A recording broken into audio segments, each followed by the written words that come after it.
Hello guys, welcome to our channel. आज हम class 11th के बायोलॉजी का चैप्टर रेस्पिरेशन इन प्लांट का लेक्चर नंबर 2 करने जा रहे हैं, जहां पर हम आज ग्लाइकोलिसिस को समझेंगे। लेकिन उससे पहले लेक्चर नंबर 1 के अंदर हमने क्या क्या चीज़ें पढ़ी थी वो हम एक बारी रिवाइज करेंगे। तो लेक्चर नंबर 1 के अंदर हमने बेसिक इंट्रोडक्शन पढ़ा था, और ऐसा कह लो कि अभी तक हमने इस चैप्टर को स्टार्ट भी नहीं किया।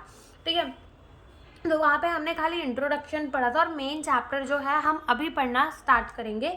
तो वहाँ पर हमने ब्रीथिंग का मतलब समझा था कि वो होती है इनहालेशन प्लस एक्सहालेशन, और हमने पढ़ा था रेस्पिरेशन का मतलब क्या होता है। तो हमने कहा था कि ऑक्सीडेशन ऑफ द ग्लूकोज का ऑक्सीडेशन करना इन दी प्रेजेंस ऑफ ऑक्सीजन, ताकि हम उसमें से एनर्जी निकाल सके, उसे हम क्या कहते थे, रेस्पिरेशन कहते थे। तो रेस्पिरेशन में एनर्जी तो निकलती थी, लेकिन कुछ जो है वो हीट की तरह लॉस्ट हो जाती थी, और कुछ जो थी वो एटीपी की तरह स्टोर हो जाती थी। एटीपी के साथ साथ एटीपी को हम कहते थे energy currency of the cell. तो कुछ और एनर्जेटिक कंपाउंड बनते थे, जैसे कि NADH2, FADH2। लेकिन ये हमारे जो थे, जैसे एटीपी को हम energy currency of the cell कहते हैं, लेकिन NADH2 एंड FADH2 को एनर्जी करेंसी नहीं कह सकते, बिकॉज उसको इलेक्ट्रॉन ट्रांसपोर्ट सिस्टम के अंदर भेजना पड़ता है। और जब एक NADH2 इलेक्ट्रॉन ट्रांसपोर्ट सिस्टम के अंदर जाता है तो वो 3 ATP देता है, और जब एक FADH2 इलेक्ट्रॉन ट्रांसपोर्ट सिस्टम के अंदर जाता है तो वो 2 ATP हमें देता है। ये चीज़ हमने देख ली थी। फिर हमने कहा था कि रेस्पिरेशन में जो भी एनर्जी निकलती है वो स्टेप वाइज रिएक्शन में निकलती है, पूरी की पूरी एनर्जी एक बार में नहीं निकलती। क्यों? क्योंकि अगर ऐसा हुआ कि एक बार में पूरी की पूरी ग्लूकोज में जितनी भी एनर्जी है वो निकल गई, तो क्या होगा, तो हमारा जो मतलब एक ही बार में अगर ग्लूकोज में जितनी भी एनर्जी है वो निकल गई, तो ज़्यादा से ज़्यादा एनर्जी जो है वो हीट की तरह लॉस हो जाएगी। और इसी चीज़ को मिनिमाइज करने के लिए एनर्जी जो है वो स्टेप वाइज रिएक्शन में निकलती है। फिर हमने देखा था कि 2 टाइप के ऑक्सीडेशन होते हैं हमारे।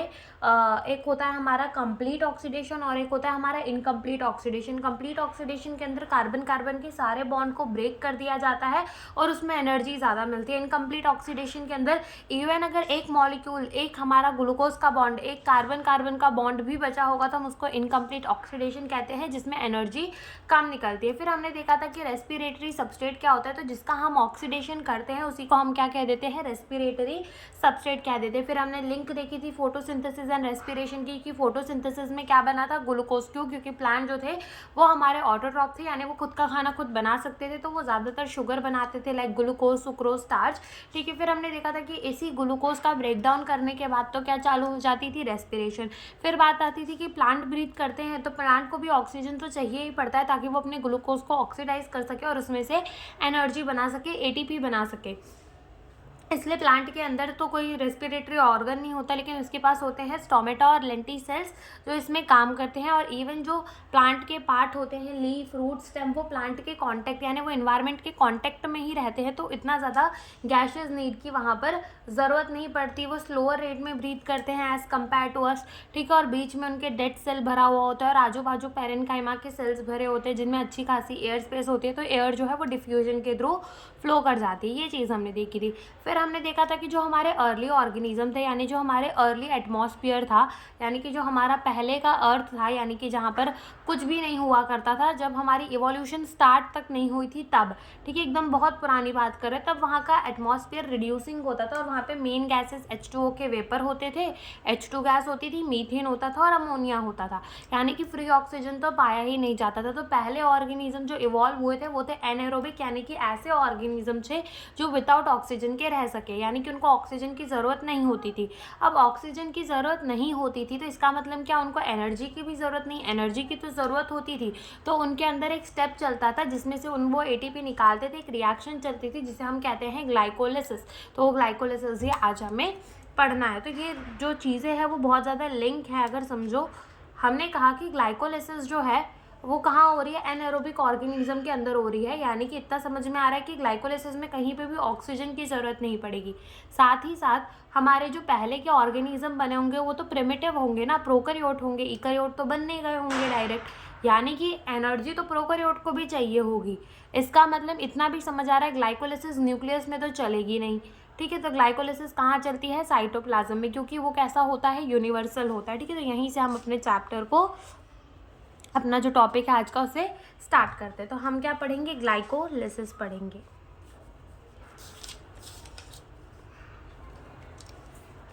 हम पढ़ेंगे glycolysis.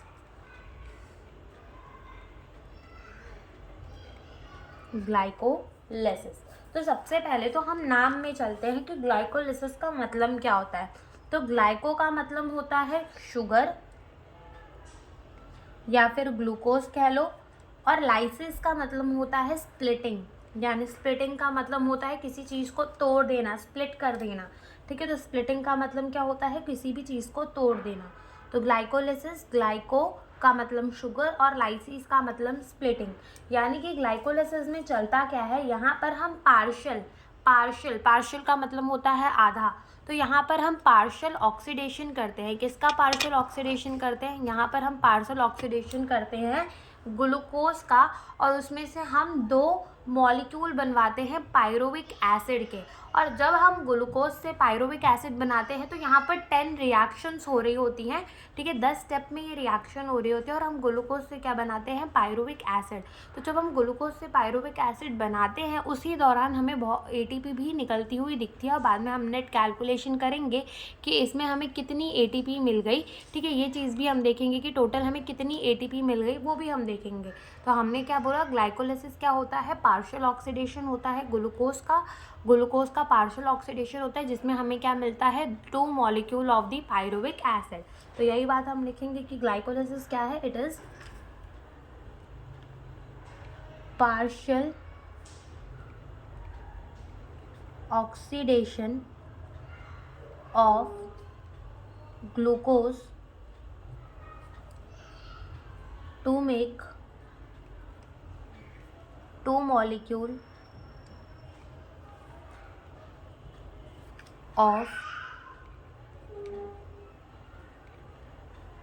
to make the 2 molecule of the pyruvic acid, to make the 2 molecule of the pyruvic acid, और इसी को हम क्या कहते हैं, ग्लाइकोलिसिस। और ग्लाइकोलिसिस होता क्या है, अकर इन साइटोप्लाज्म। तो साइटोप्लाज्म तो कैसा होता है, यूनिवर्सल होता है, यानी कि हर एक सेल के अंदर हमें साइटोप्लाज्म तो देखने को मिल जाएगा। यानी हम ऐसा कह सकते हैं कि अकर इन ऑल लिविंग ऑर्गेनिज्म, क्योंकि लिविंग हम किस चीज़ को बोलते हैं, लिविंग हम उसी चीज़ को कहते हैं जिसके पास सेल हो, और अगर सेल है तो साइटोप्लाज्म तो होगा ही होगा। यानी कि हम कह सकते हैं कि glycolysis occur in all living organism. ठीक है, जो ग्लाइकोलिसिस है वो सारे के सारे लिविंग ऑर्गेनिजम्स में हमारा होता है। ठीक है, ये बात हो गई। साथ ही साथ हमारे ग्लाइकोलिसिस का अनदर नेम है also known as EMP pathway. ठीक है, हम इसको क्या कहते हैं, EMP पाथवे, बिकॉज 3 साइंटिस्ट ने मिलकर इसे ढूंढा था, और उन्हीं के नाम पर हमने इसका नाम क्या रख दिया, EMP पाथवे। तो ई से कौन से साइंटिस्ट थे, ई से थे हमारे साइंटिस्ट एम्बेडेन, एम से थे हमारे मेयरहॉफ, ठीक है, और पी से थे हमारे परनास। ठीक है, तो ये 3 साइंटिस्टों ने मिलकर क्या दी थी, ये 3 साइंटिस्टों ने मिलकर हमें ग्लाइकोलिसिस समझाया था, और इसीलिए हम इसको और क्या कह देते हैं, EMP पाथवे। क्या कह देते हैं, EMP पाथवे। अब हुआ क्या कि जब प्लांट ने फोटोसिंथेसिस की, तो प्लांट ने क्या बना दिया अपने बॉडी के अंदर, सुक्रोज। जब प्लांट ने क्या की, फोटोसिंथेसिस की, तो प्लांट ने अपनी बॉडी के अंदर क्या बना दिया, सुक्रोज बना दिया। ठीक है, तो हम लिखेंगे कि plant make sucrose during photosynthesis. ठीक है, प्लांट ने फोटोसिंथेसिस के दौरान क्या किया, सुक्रोज बना दिया। अब ये जो सुक्रोज है ना हमारा, ठीक है, ये जो हमारा सुक्रोज है, ये एक एंजाइम का यूज़ करेगा, और उस एंजाइम का नाम क्या होता है, उस एंजाइम का नाम होता है इनवर्टेज। क्या नाम होता है उस एंजाइम का, इनवर्टेज। ठीक है, तो यहाँ पर एक एंजाइम आता है इनवर्टेज, और ये जो हमारा सुक्रोज है इसको तोड़ देता है किसके अंदर, ग्लूकोज एंड फ्रक्टोज के अंदर। किसके अंदर तोड़ देता है, ग्लूकोज एंड फ्रक्टोज के अंदर इसे ये तोड़ देता है। तो हमने क्या बोला, प्लांट ने क्या बना लिया, सुक्रोज बना लिया ड्यूरिंग द फोटोसिंथेसिस, और हमारा एक एंजाइम है इनवर्टेज, और उस इनवर्टेज ने हमारे सुक्रोज को तोड़ दिया ग्लूकोज एंड फ्रक्टोज के अंदर। और अब ये ग्लूकोज हमारा कहाँ एंटर करेगा, ये ग्लूकोज हमारा एंटर करेगा इन द ग्लाइकोलिटिक पाथवे यानी कि EMP पाथवे में। तो हम लिखेंगे कि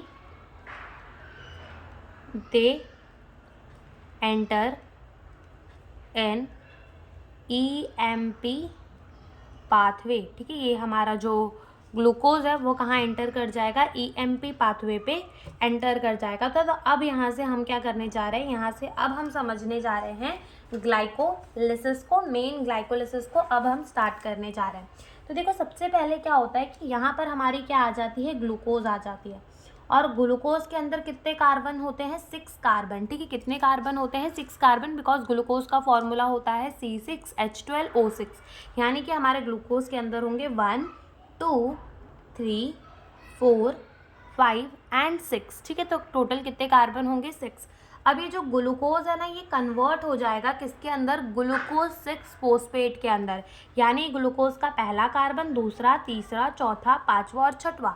तो छठवें कार्बन में ग्लूकोज 6 फोस्फेट यानी कि छठवें कार्बन पे क्या लगा दिया जा रहा है, ग्लूकोज के फोस्फेट लगा दिया जा रहा है। और फोस्फेट क्या होता है, PO4-3 होता है, यानी कि हम ग्लूकोज को चार्ज कर दे रहे हैं। अब ऐसा हम कर क्यों रहे हैं, हम ग्लूकोज में फोस्फेट लगा क्यों रहे हैं, खुद सोचो कि हम ग्लूकोज में फोस्फेट लगा क्यों रहे हैं। क्योंकि अगर ग्लूकोज में हमने कोई चार्ज नहीं दिया तो ये हमारी जो मेम्ब्रेन होती है, हमारे सेल की मेम्ब्रेन यानी कि प्लाज्मा मेम्ब्रेन को ये पास कर जाएगा। और इतने मेहनत से ग्लूकोज बनाया जाता है, सेल के अंदर लाया जाता है, इसीलिए थोड़ी कि ये तुरंत हमारे सेल से भाग जाए। तो इसको सेल के अंदर पकड़ के रखने के लिए इसको चार्ज कर दिया जाता है। तो इसमें क्या ऐड कर दिया जाता है, फोस्फेट। तो ग्लूकोज से क्या बना दिया जाता है, ग्लूकोज 6 फोस्फेट। ठीक है, क्या बना दिया जाता है, ग्लूकोज 6 फोस्फेट बना दिया जाता है with the help of the enzyme hexokinase. ठीक है, यहाँ पर कौन सा एंजाइम यूज होता है, हेक्सोकाइनेज। ठीक है, कौन सा एंजाइम यूज होता है, यहाँ पर हेक्सोकाइनेज एंजाइम जो है वो यूज होता है। अगर हम यहाँ बनाए तो ये first carbon, second carbon, third, fourth, fifth and 6th carbon, और यहाँ पर क्या ऐड हो जाएगा, फोस्फेट ऐड हो जाएगा। क्या ऐड हो जाएगा, फोस्फेट ऐड हो जाएगा। तो ये बन गया हमारा क्या, ग्लूकोज 6 फोस्फेट। क्या बन गया, ग्लूकोज 6 फोस्फेट। अब देखो, अब हमने बोला कि ग्लूकोज जो है वो भी, ये भी हमारे कितने कार्बन का है, 6 ही कार्बन का है। ठीक है, ये भी हमारे कितने कार्बन का है, 6 ही कार्बन का। अब ग्लूकोज जो होता है, जब तुम ग्लूकोज का स्ट्रक्चर देखोगे पूरा का पूरा, तब तुम्हें ये समझ में आएगा कि हमने क्या बोला कि हमें ग्लूकोज से ना 2 मॉलिक्यूल बनवाने हैं, किसके, पायरुविक एसिड के। यानी कि हमारा ग्लूकोज हमें कुछ इस तरीके से बनाना पड़ेगा कि वो 2 इक्वल पार्ट में कम से कम टूट सके, तभी तो हम 2 molecule of the pyruvic acid बनाएंगे ना। तो यहाँ पे क्या होता है कि जब तुम ग्लूकोज का पूरा स्ट्रक्चर देखोगे तो तुम्हें समझ में आएगा कि ग्लूकोज को 2 इक्वल हाफ में तो डिवाइड ही नहीं किया जा सकता, इसीलिए ग्लूकोज को कन्वर्ट कर दिया जाता है फ्रक्टोज 6 फोस्फेट के अंदर। ठीक है, तो यहाँ पर ग्लूकोज को कन्वर्ट कर दिया किसके अंदर, फ्रक्टोज 6 फोस्फेट के अंदर। किसके अंदर कन्वर्ट कर दिया, फ्रक्टोज 6 फोस्फेट के अंदर। अगेन इसमें कितने कार्बन है, 6 कार्बन। कितने कार्बन है, 6 कार्बन। एक और बात, अब ग्लूकोज से हमने क्या बना दिया, ग्लूकोज 6 फोस्फेट। लेकिन क्वेश्चन ये आता है कि ये फोस्फेट आया कहाँ से, मामा जी के घर से तो आया नहीं होगा। ठीक है, तो ये फोस्फेट जो है वो आया कहाँ से, तो ये फोस्फेट जो है वो आता है कहाँ से, हमारी ATP से। ठीक है, हमारी ATP जो है वो टूटती है और ADP बना देती है। ठीक है, और PI यानी कि फोस्फेट जाकर लग जाता है हमारे ग्लूकोज से। यानी कि अब तुम सोच रहे होगे, हमने तो ऐसा कहा था कि भैया ग्लूकोज में जब हमारा ग्लाइकोलिसिस होगी तो हमें क्या मिलेंगे, ATP मिलेंगे, हम एनर्जी बनाने के लिए ही तो ग्लूकोज का ऑक्सीडेशन कर रहे थे। तो ये क्या बात हुई, यहाँ पर तो हमारी ATP खर्चा हो गई। तो तुम ऐसे समझ सकते हो कि अगर तुम्हें कोई भी बिजनेस खड़ा करना हो तो तुम क्या करते हो, डायरेक्ट तो तुम्हें वहाँ से पैसे नहीं मिल जाएंगे ना, तुम्हें पहले कुछ पैसे वहाँ पर लगाने पड़ेंगे। वैसे ही यहाँ पर प्रिपरेटरी फेज चल रही है, तो यहाँ पे हमें अपनी ATP अपने जेब से देनी पड़ेगी, ठीक है, अपनी ATP देनी पड़ेगी और हम क्या बना देंगे, ग्लूकोज 6 फॉस्फेट बना देंगे। समझ में आया? तो यहाँ पर हमारा एक ATP जो है वो वेस्ट हो जाता है, यानी कि ग्लूकोज 6 फॉस्फेट बनाने में लग जाता है। फिर ग्लूकोज 6 फॉस्फेट से बनता है हमारा फ्रक्टोज 6 फॉस्फेट, और फिर हमारे फ्रक्टोज 6 फॉस्फेट को भी अब हम बराबर हिस्सों में कैसे डिवाइड कर सकते हैं। एक तो 6 कार्बन का हमारा फ्रक्टोज और उसके 6वें कार्बन में लगा हुआ है फॉस्फेट, तो उसको 2 हिस्सों में तो भी नहीं डिवाइड कर सकते। तो सोचो हम क्या करें कि हम उसको 2 हिस्सों में डिवाइड कर दें। क्या हम पहले कार्बन में भी एक फॉस्फेट लगा दें, तो दोनों साइड, पहले कार्बन में भी एक फॉस्फेट, 6वें कार्बन में भी एक फॉस्फेट, और हम फ्रक्टोज को 2 इक्वल हिस्सों में डिवाइड कर सकते हैं। ठीक है, तो हम इससे क्या बना देंगे, हम बना देंगे फ्रक्टोज 1,6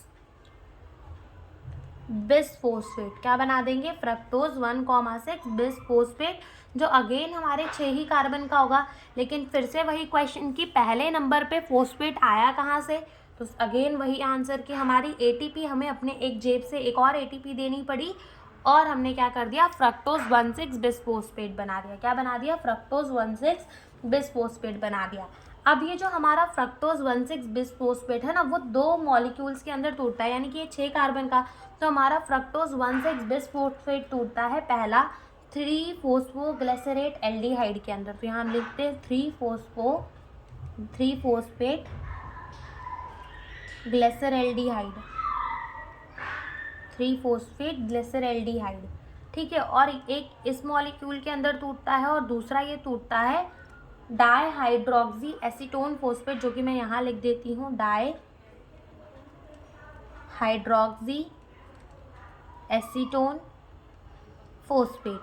डाईहाइड्रोक्सी एसीटोन फॉस्फेट के अंदर ये जो है 2 मॉलिक्यूल्स के अंदर टूट जाता है, और ये दोनों ही मॉलिक्यूल एक दूसरे में इंटर कन्वर्टेबल होते हैं, यानी कि 3-फॉस्फोग्लिसरेट एल्डिहाइड से डाईहाइड्रोक्सी एसीटोन फॉस्फेट बन सकता है, और डाईहाइड्रोक्सी एसीटोन फॉस्फेट से 3-फॉस्फोग्लिसरेट एल्डिहाइड बन सकती है। अब सुनो, 6 कार्बन का हमारा था फ्रक्टोज 1,6 बिसफॉस्फेट, तो अब इस 6 कार्बन को तोड़ा गया है 2 मॉलिक्यूल्स के अंदर, तो खुद सोचो ये कितने कितने कार्बन के होंगे। ये 3 कार्बन का होगा और ये भी 3 कार्बन का होगा, तो 6 कार्बन का हमें हमारा हिसाब मिल गया। ठीक है, अब होता क्या है कि यहाँ पर हमने क्या कर दिया, अपने 2 मॉलिक्यूल को तोड़ दिया। अब आगे इससे क्या बनेगा, अब ये दोनों इंटर कन्वर्टेबल है, तो तुम ऐसा मान लो कि 3-फॉस्फो हमारा जो डाईहाइड्रोक्सी एसीटोन फॉस्फेट है ना, वो भी हमारा किसके अंदर ही चेंज हो रहा है, वो भी हमारा चेंज हो रहा है फॉस्फेट ग्लिसरेट एल्डिहाइड के अंदर। ठीक है, फॉस्फोग्लिसरेट एल्डिहाइड के अंदर ही वो चेंज हो रहा है, और ऐसे आगे मानकर चलते चलो। तब देखो यहाँ पर हमारा फॉस्फेट ग्लिसरैल्डिहाइड, ठीक है, 3-फॉस्फोग्लिसरेट एल्डिहाइड से क्या बन जाता है, हमारा बन जाता है ट्रायोस बिसफॉस्फेट। क्या बन जाता है, ट्रायोस बिसफॉस्फेट, जो कि अगेन कितने कार्बन का होता है, 3 कार्बन का। लेकिन यहाँ पर अब आगे हम कितना मल्टीप्लाई कर देंगे, 2, यानी कि यहाँ पर 2 थे ना, तो हम दोनों का अलग अलग नहीं लिख रहे हैं, हम एक में ही लिख रहे हैं, इसलिए हमने क्या किया, आगे से 2 मल्टीप्लाई कर दिया। अब होता क्या है कि यहाँ पर जब हमारा फॉस्फोग्लिसरेट एल्डिहाइड से ट्रायोस बिसफॉस्फेट बनता है, तो यहाँ पर हमें क्या मिलता है, यहाँ पर हमें NAD+ से हमारा क्या बनता है, हमारा बनता है NADH+H+। ठीक है, यानी कि हमारा NADH2 बनता है, ऐसा मान लो, NADH2 बनता है ऐसा मान लो। लेकिन NADH2 भी कितना बनेगा, 2 बनेगा। ठीक है, इसके बाद सब में हमें 2-2 मल्टीप्लाई करते चलना है, तो 2 NADH2 जो है स्टेप के दौरान बन जाता है। फिर हमारा ट्रायोस फॉस्फेट से क्या बनता है, हमारा ट्रायोस फॉस्फेट, देखो ट्रायोस बिसफॉस्फेट, ठीक है, ट्रायोस बिसफॉस्फेट से हमारा बनता है ट्रायोस फॉस्फेट। ठीक है, तो ये ट्रायोस बिसफॉस्फेट को ना तो 1,3 बिसफॉस्फोग्लिसरिक एसिड भी कहते हैं, तो यहाँ हम लिख भी देते हैं 1,3 बिसफॉस्फोग्लिसरिक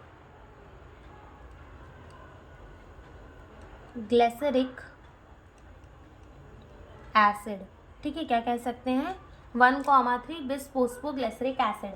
अब ये ट्रायोस बिसफॉस्फेट से हम क्या बना देंगे, ट्रायोस फॉस्फेट, यानी कि अब हम एक फॉस्फेट को कम कर रहे हैं। ठीक है, तो हम क्या बना देंगे, ट्रायोस फॉस्फेट। ठीक है, ट्रायोस फॉस्फेट। अब हम एक फॉस्फेट क्या कर रहे हैं, कम कर रहे हैं, इसका मतलब हम क्या बना रहे हैं, ATP बना रहे हैं। क्या बना रहे हैं, ATP, ADP से हम क्या बना रहे हैं, ATP। लेकिन अगेन कितने ATP बनेंगे, हमारे 2 ATP बनेंगे, और इसको हम क्या कह सकते हैं, 3-फॉस्फोग्लिसरिक एसिड, 3-फॉस्फोग्लिसरिक एसिड, 3-फॉस्फोग्लिसरिक एसिड। ठीक है, फिर यहाँ पर भी 2 मल्टीप्लाई कर देते हैं, ट्रायोस फोस्फेट। अब ट्रायोस फोस्फेट से हमारा क्या बनता है, बनता है फॉस्फोग्लिसरेट। ठीक है, क्या बनता है, फॉस्फोग्लिसरेट। क्या बनता है, अगेन ये भी हमारे 3-3 कार्बन के ही हैं। ठीक है, फिर हमारा बनता है फॉस्फोग्लिसरेट, फॉस्फोग्लिसरेट। तो यहाँ पर हम लिख देते हैं कि यहाँ हमारा क्या बनेगा, 2-फॉस्फोग्लिसरेट, और अगेन 2-फॉस्फोग्लिसरेट के कितने मॉलिक्यूल बनेंगे, 2 molecule, 2 molecule of the two phosphoglycerate, 2 molecule बनेंगे, किसके 2 मॉलिक्यूल बनेंगे, 2-फॉस्फोग्लिसरेट के हमारे 2 मॉलिक्यूल बनेंगे। और इस फॉस्फोग्लिसरेट के बाद हमारा बनेगा फॉस्फोइनॉल पायरुवेट, एंड देन हमारा क्या बन जाएगा, पायरुविक एसिड। तो वो भी हम लिखते हैं।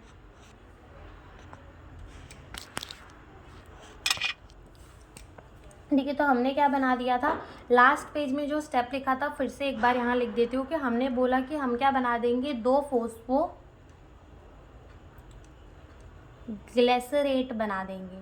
ठीक है, 2-फॉस्फोग्लिसरेट। अब इस 2-फॉस्फोग्लिसरेट से हम क्या बनाएंगे, हम बनाएंगे फॉस्फोइनॉल पायरुवेट, फॉस्फोइनॉल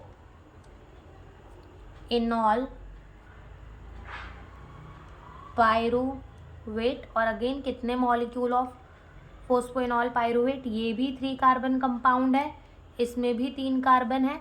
ठीक है, तो 2 फॉस्फोइनॉल पायरुवेट बनाएंगे, और यहाँ पर हमारा वाटर रिलीज होता है। क्या रिलीज होता है, वाटर रिलीज होता है। ठीक है, फिर उसके बाद हमारा क्या बन जाएगा, 2 molecule of the pyruvic acid. क्या बन जाएगा, 2 molecule of the pyruvic acid, और अगेन कितने कार्बन की पायरुविक एसिड होती है, 3 कार्बन की। और यहाँ पर भी हमारे ADP से क्या बनेगा, ATP बनेगा, और कितने ATP बनेंगे, 2 ATP बनेंगे। तो ये होती है हमारी ग्लाइकोलिसिस। तो एक बार हम पूरी की पूरी ग्लाइकोलिसिस को फिर से रिवाइज करते हैं, और फिर हम नेट ATP का कैलकुलेशन करेंगे कि हमारे ग्लाइकोलिसिस में हमारे partial oxidation of the glucose के अंदर हमें कितनी ATP मिल गई। ठीक है, तो हम वो ATP का कैलकुलेशन करेंगे। तो पहले हम एक बारी फिर से ग्लाइकोलिसिस को रिवाइज करते हैं। तो देखो, सबसे पहले हमने कहा कि ग्लूकोज था। ठीक है, ग्लूकोज जो था वो हेक्सोकाइनेज के हेल्प से क्या बन गया, ग्लूकोज 6-फॉस्फेट। एक ATP का क्या आया, खर्चा आया। ठीक है, याद कर लो, ग्लूकोज से बना ग्लूकोज 6-फॉस्फेट, तो एक ATP का खर्चा आया। फिर ग्लूकोज 6 से फॉस्फेट से बना फ्रक्टोज 6-फॉस्फेट, देन हमारा बना फ्रक्टोज 6-फॉस्फेट से फ्रक्टोज 1,6-बिसफॉस्फेट, जिसमें अगेन एक ATP का खर्चा आया।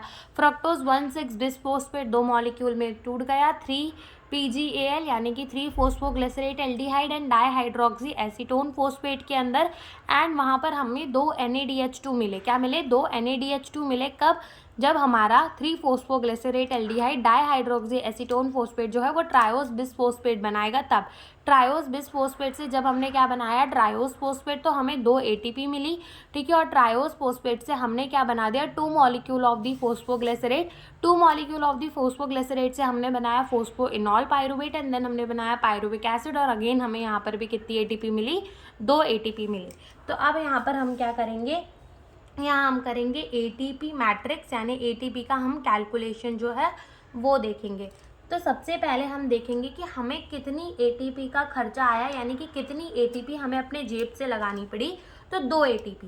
ठीक है, 2 ATP लॉस। ठीक है, 2 ATP का लॉस हो गया। कहाँ हुआ, जब हम ग्लूकोज से ग्लूकोज 6-फॉस्फेट बना रहे थे तब एक ATP लग गई, और जब हम फ्रक्टोज 6-फॉस्फेट से फ्रक्टोज 1,6-बिसफॉस्फेट बना रहे थे तब एक ATP लग गई। तो 2 ATP का हमें क्या हो गया, लॉस हो गया। कहाँ पे हुआ, जब ग्लूकोज से ग्लूकोज 6-फॉस्फेट बना रहे थे, और जो फ्रक्टोज 6-फॉस्फेट से फ्रक्टोज 1,6-बिसफॉस्फेट बना रहे थे तब। ठीक है, तो 2 ATP का हमें क्या हो गया, लॉस हो गया।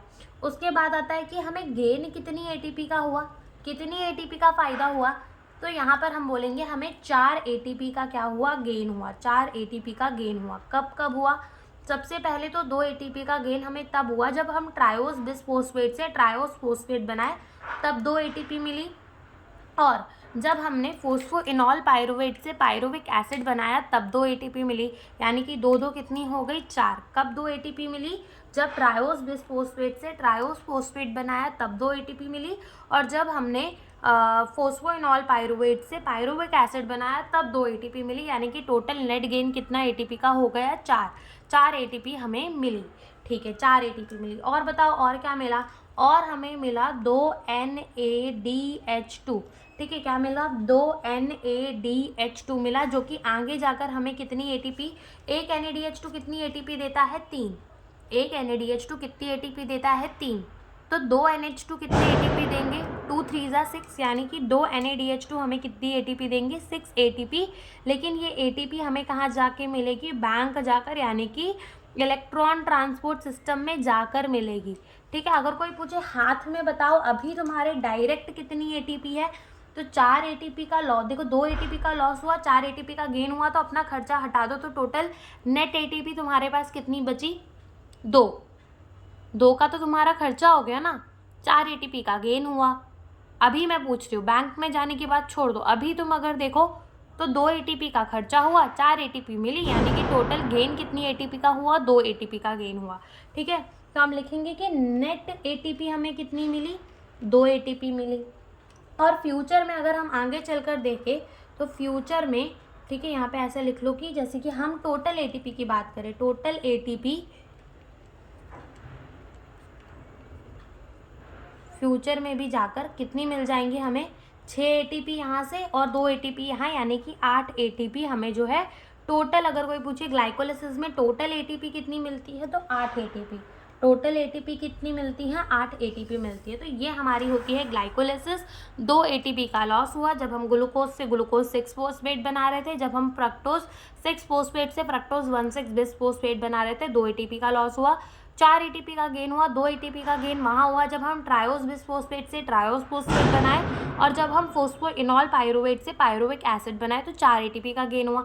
2 NADH2 मिले, कब मिले? जब हम अपने 3-फॉस्फोग्लिसरेट एल्डिहाइड से ट्रायोस बिसफोस्फेट बना रहे थे, तब हमें 2 NADH2 मिले, और जो आगे जाके हमें 6 एटीपी देंगे। तो टोटल नेट एटीपी हमें 8 मिली। टोटल एटीपी, ठीक है, 8 मिलेंगी, और नेट एटीपी कोई पूछे तो 2 नेट एटीपी टोटल। फ्यूचर हटा दो वरना, क्योंकि 2 तो तुम्हारे पास अभी भी है। तो इलेक्ट्रॉन ट्रांसपोर्ट सिस्टम में जाने के बाद एटीपी कितनी मिलेंगी? 8 एटीपी मिलेंगी। तो ये तो हमारा हो गया कि ग्लाइकोलिसिस, जो कि हर एक ऑर्गेनिज्म के अंदर चलेगा, हर एक ऑर्गेनिज्म को इतनी एटीपी तो मिलेगी ही मिलेगी।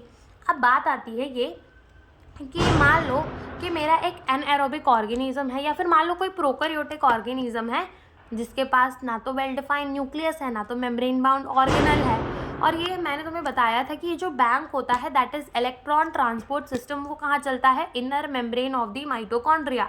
यानी कि प्रोकैरियोटिक वो जो ऑर्गेनिज्म होगा उसके पास तो इनर मेम्ब्रेन ही नहीं होगा माइटोकॉन्ड्रिया का, उसके पास तो माइटोकॉन्ड्रिया ही नहीं होगी। यानी कि ये जो NADH2 मिला, क्या वो उसकी एटीपी बना सकता है? नहीं बना सकता। तो कोई पूछे कि अगर हमारा कोई प्रोकैरियोटिक ऑर्गेनिज्म है और उसके अंदर ग्लाइकोलिसिस हो रही है, तो टोटल हमें कितनी एटीपी मिलेगी? तो 2 एटीपी। टोटल कितनी एटीपी मिलेगी हमें? 2 एटीपी ही मिलेंगी। ठीक है, टोटल हमें कितनी एटीपी मिलेंगी? 2 ही एटीपी मिलेंगी। ठीक है, वेरएज अगर हम देखें एक इकैरियोटिक ऑर्गेनिज्म के अंदर, तो आगे चलकर इकैरियोटिक ऑर्गेनिज्म के अंदर तो माइटोकॉन्ड्रिया होगा, तो आगे चलकर उसके अंदर इलेक्ट्रॉन ट्रांसपोर्ट सिस्टम भी चलेंगे, और उसको NADH2 में कैद एटीपी भी जो है वो मिल जाएंगी। ठीक है, तो अब आता है कि ये fate of the pyruvic acid क्या है, यानी कि ये पायरुविक एसिड जो है हमारा आगे चलकर क्या होगा इस पायरुविक एसिड का, that is the fate of the pyruvic acid, कि हमारी जो पायरुविक एसिड है उसका क्या होगा आगे चलकर। ठीक है, क्वेश्चन आता है कि पायरुविक एसिड का होगा क्या अब आगे चलकर। तो अब ये भी हमारा डिपेंड करता है डिफरेंट सेल पे, कि हमारी सेल है कैसी, हमारी सेल है कैसे, उस चीज़ों पे डिपेंड करता है कि पायरुविक एसिड का फेट, यानी कि पायरुविक एसिड का फ्यूचर जो है वो क्या होगा। ठीक है, तो हम यहाँ पे लिखेंगे there are 3 major way in which different cell handle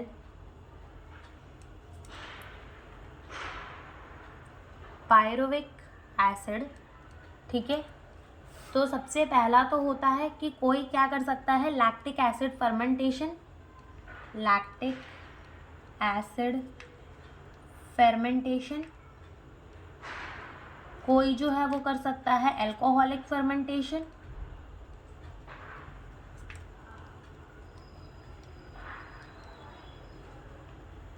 alcoholic fermentation.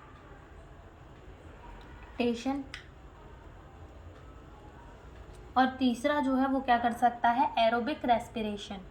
Aerobic यानी कि in the presence of oxygen, ठीक है। जो हमारा एरोबिक ऑर्गेनिज्म है तो वो तो एरोबिक रेस्पिरेशन ही करेगा, तो in the presence of oxygen वो क्या कर ले, एरोबिक रेस्पिरेशन कर ले। तो ये तीन चीज़ें आगे जाकर हमारे पायरुविक एसिड के साथ हो सकती हैं। पहले हमारा हो गया लैक्टिक एसिड फर्मेंटेशन, दूसरा हो गया एल्कोहलिक फर्मेंटेशन, और तीसरी हो गई एरोबिक रेस्पिरेशन, ठीक है। तो ये तीन चीज़ें जो है वो एटीपी के साथ, पायरुविक एसिड के साथ आगे चलकर हो सकती हैं, ठीक है। तो अगर मान लो ऑक्सीजन कम है, सबसे पहली बात तो होती है कि फर्मेंटेशन होता क्या है।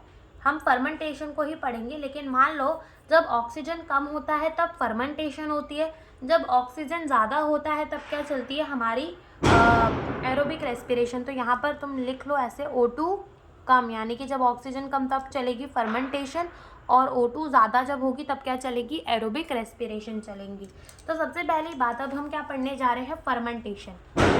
फर्मेंटेशन, ठीक है, फर्मेंटेशन पढ़ रहे हैं। सो फर्मेंटेशन होता क्या है, फर्मेंटेशन का मतलब होता है incomplete oxidation of glucose in the presence of the anaerobic condition, जहाँ पर हमारा पायरुविक एसिड जो है वो कन्वर्ट हो जाता है CO2 और इथेनॉल के अंदर। यानी कि हम यहाँ पर ग्लूकोज के पूरे बॉन्ड नहीं तोड़ते। अभी भी अगर तुमने नोटिस किया होगा कि हमने 3-3 कार्बन के पायरुविक एसिड बनाए, यानी कि अभी भी हमने इनकम्प्लीट ऑक्सीडेशन की है, अभी भी हमने क्या की है, इनकम्प्लीट ऑक्सीडेशन, क्योंकि कार्बन कार्बन के बॉन्ड तो इंटैक्ट हैं अभी भी, तो हमने तो क्या किया है, इनकम्प्लीट ऑक्सीडेशन। अभी भी कंप्लीट ऑक्सीडेशन हुई नहीं है। तो जब भी हमारा फर्मेंटेशन होता है तो हम और का ग्लूकोज की क्या करते हैं, इनकम्प्लीट ऑक्सीडेशन, जहाँ पर हमारा जो ग्लूकोज है हम उसको एनएरोबिक यानी कि विदाउट ऑक्सीजन हम उसको तोड़ देते हैं पायरुविक एसिड को हमारे CO2 और इथेनॉल के अंदर। वेरएज एरोबिक रेस्पिरेशन के अंदर इन दी प्रेजेंस ऑफ ऑक्सीजन जितनी भी एनर्जी है हमारे ग्लूकोज के अंदर हम सब निकाल लेते हैं उसमें से, यानी उसके एक एक बॉन्ड को हम तोड़ देते हैं इन दी प्रेजेंस ऑफ ऑक्सीजन, और उसी को हम क्या कहते हैं, एरोबिक रेस्पिरेशन। तो फर्मेंटेशन होता क्या है, पहली बात तो हम यही लिखेंगे कि ये क्या होता है, incomplete oxidation of glucose under an aerobic condition, incomplete oxidation of the glucose under anaerobic condition where pyruvic acid is converted to ethanol plus CO2, और इसी को हम क्या कहते हैं, इसी को हम कहते हैं fermentation, incomplete oxidation of the glucose under the anaerobic condition, जहाँ पर हमारा पायरुविक एसिड जो है वो कन्वर्ट हो जाता है अपने इथेनॉल और CO2 के अंदर जो है वो कन्वर्ट हो जाता है, ठीक है। इथेनॉल का क्या फॉर्मूला होता है, C2H5OH, ठीक है। तो यहाँ पे भी कार्बन कार्बन के दो बॉन्ड तो रह ही जाते हैं, दो कार्बन तो जुड़े हुए रह ही जाते हैं, इसलिए ये भी क्या है, इनकम्प्लीट ऑक्सीडेशन है, ये भी क्या है, इनकम्प्लीट ऑक्सीडेशन। अब अगर हम बात करें फर्मेंटेशन की, तो एक होता है कि मान लो ये हमने क्या बना दिया, अपना पायरुविक एसिड, जो कि हमें पता है कैसे बना है, हमारे ग्लाइकोलिसिस के थ्रू बना है। तो एक चलेगी इसकी लैक्टिक एसिड और दूसरी इसकी चलेगी एल्कोहलिक।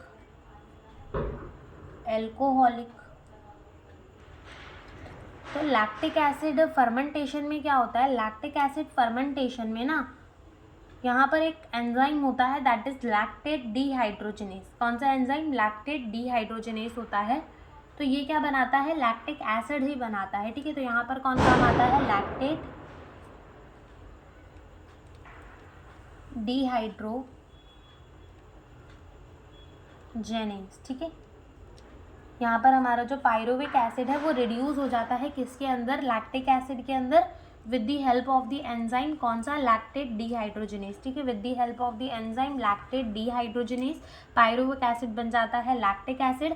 और साथ ही साथ यहाँ पर हमारा जो है क्या बनता है, यहाँ पर हमारा जो है NaDH2 से हमारा NAD+ बनता है। तो हम यहाँ पे लिख भी देते हैं कि यहाँ पर NaDH2 से NAD+ बनता है। क्या बनता है, NAD+ बनता है।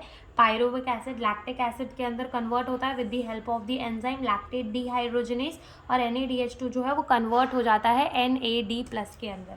फिर होती है हमारी एल्कोहलिक फर्मेंटेशन। तो इसमें कौन काम आता है, इसमें काम आता है हमारा अल्कोहल डिहाइड्रोजिनेज, अल्कोहल डिहाइड्रोजिनेज। और ये क्या करता है, ये जो है ना हमारे पायरुविक एसिड को अल्कोहल CO2 के अंदर कन्वर्ट कर देता है, अल्कोहल और CO2 के अंदर कन्वर्ट कर देता है। और ये भी जो है यहाँ पर भी हमारा NADH+H+ जो है वो किसके अंदर कन्वर्ट हो जाता है, NAD+ के अंदर, किसके अंदर, NAD+ के अंदर, ठीक है। तो पायरुविक एसिड लैक्टिक एसिड के अंदर बन जाता है with the help of the enzyme lactate dehydrogenase, और NADH+H+ जो है वो कन्वर्ट हो जाता है NAD+ के अंदर और अपना एल्कोहलिक डिहाइड्रोजिनेशन के अंदर। तो ये तो हो गई हमारी क्या, फर्मेंटेशन की बात। तो ये जो हमारा लैक्टिक एसिड फर्मेंटेशन है एज वेल एज जो हमारा एल्कोहलिक फर्मेंटेशन है, तो दोनों ही फर्मेंटेशन में बहुत कम एनर्जी रिलीज होती है, जितनी हमारे ग्लूकोज के अंदर होती है ना, लेस देन 7%, ठीक है, 7% से भी कम। मान लो ग्लूकोज के अंदर 100% एनर्जी है और उसमें से भी 7% से भी कम एनर्जी जो है वो रिलीज़ हो रही है, 7% से भी कम एनर्जी निकल रही है फर्मेंटेशन में। तो फर्मेंटेशन अच्छा नहीं है, यही हमें समझ में यहाँ आ जाता है, ठीक है। तो यही बात हम लिख देते हैं यहाँ पर। तो यही हमने लिखा कि lactic acid and alcoholic fermentation में बहुत कम एनर्जी रिलीज होती है, less than 7% of the energy in the glucose is release. और सारी की सारी एनर्जी जो है उसको हम ट्रैप भी नहीं कर सकते, ट्रैप भी नहीं कर पाते ATP की तरह, किसमें, फर्मेंटेशन में। और एक और बात यहाँ पर जानने जैसी वो ये है कि हमारा ईस्ट जो है ना वो खुद ही को पॉइजन कर लेता है, यानी उसको खुद, अगर उसकी खुद की मृत्यु हो जाए, वो खुद मर जाए, ईस्ट क्या होता है, यूनिसेलुलर फंगी होता है, ठीक है। यूनिसेलुलर क्या होता है, फंगी होता है, क्या, ईस्ट, ठीक है। तो ईस्ट क्या होता है, यूनिसेलुलर फंगी होता है। तो वो खुद मर जाए अगर उसने जो अल्कोहल की कंसंट्रेशन है वो 13% से ज़्यादा कर दी। तो NCERT के अंदर लाइन दी हुई है कि yeast poison themselves to the death when the concentration of the alcohol reaches about 13%, ठीक है। तो ये एक चीज़ यहाँ पर जानने जैसी थी हमारी।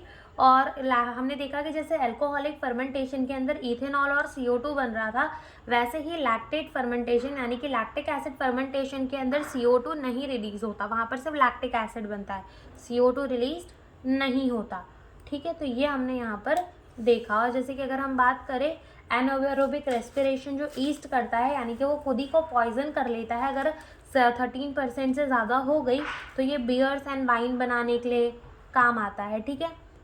तो जो हमारे विदाउट डिस्टिलेशन बनते हैं, जितने भी बेवरेज होते हैं वो विदाउट डिस्टिलेशन बनते हैं, तो वो वैसे ही बनते हैं। अगर विद डिस्टिलेशन बन गए तो ये अल्कोहल की कंसंट्रेशन जो है वो बढ़ा दी जाती है। तो ये हमारा क्या हो गया, फर्मेंटेशन। उसके बाद आता है हमारा एरोबिक रेस्पिरेशन। तो एरोबिक रेस्पिरेशन क्या होता है, क्यों होता है, एरोबिक रेस्पिरेशन में होता क्या है, उसमें एक लिंक रिएक्शन पढ़नी होती है, फिर हमें पढ़ना पड़ता है ट्राई कार्बोक्सिलिक एसिड साइकिल। तो अभी बस हम इतना जान लेते हैं कि एरोबिक रेस्पिरेशन में कंप्लीट ऑक्सीडेशन होती है ग्लूकोज की in the presence of the oxygen, ठीक है। और उसमें हमारा क्या निकलता है, CO2 निकलता है, वाटर, और साथ ही साथ बहुत सारी एनर्जी भी निकलती है, ठीक है। तो ये होता है हमारा एरोबिक रेस्पिरेशन, जिसको हम नेक्स्ट लेक्चर में पढ़ेंगे। सो अभी के लिए इतना ही। Thank you for watching the video.